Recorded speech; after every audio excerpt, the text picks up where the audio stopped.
I'm very pleased with what we've done. We've passed out of the House of Representatives all of our Handshake with Alabama bills that we promised during the 2010 campaign that we would make a priority if given the chance to be in leadership. We have fulfilled that promise, and the Senate now is in the process of passing those bills.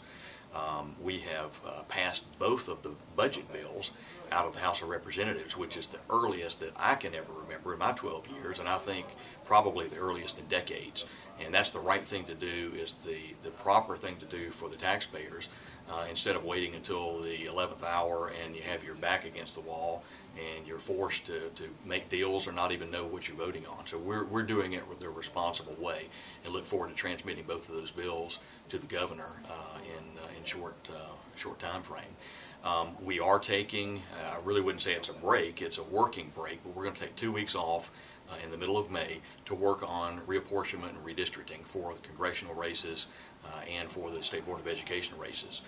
We're mandated to do that, and we feel like it's a better use and a savings of taxpayer money to do it in this regular session rather than calling us back into special session this summer to do it. It'll save some $300,000 and $350,000. So we look forward to taking that time to get public input, to have public hearings all around the state of Alabama, then come back and craft fairly drawn districts for both the congressional lines and the Board of Education lines.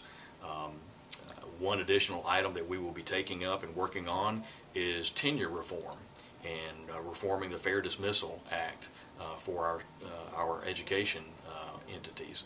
And that's something that has to be done. The days of a school system being forced to keep a bad teacher simply because they can't afford the legal fees that they'll incur to fire a teacher who is clearly not performing, those days need to come to an end. And we have an example right now of a teacher in Huntsville who is actually in jail for molesting 4th grade students and being paid by the taxpayers. That's unconscionable. We're going to change it. We're not doing away with tenure. We're not doing anything to take away due process for a teacher. We're targeting bad teachers, bad employees, just like in any business where you need to have the opportunity, the ability to get rid of non-performing and bad employees. And you feel fairly confident that's going to pass? It's going to be a heavy lift, but I can tell you I'm going to do everything I can in the House of Representatives.